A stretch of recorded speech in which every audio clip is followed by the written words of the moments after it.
फलटण चौफेर, अचूक, परखड, सडेतोड बातम्यांचं व्यासपीठ। मी बाबासाहेब सुदाम भुजबळ, मुक्काम पोस्ट खराडेवाडी, तालुका फलटण, जिल्हा सातारा।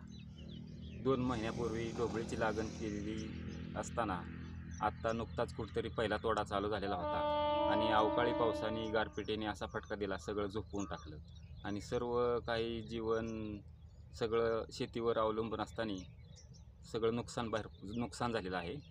तर त्यासाठी शासनाने याच्यावर काहीतरी विचार करावा अशी माझी विनंती आहे।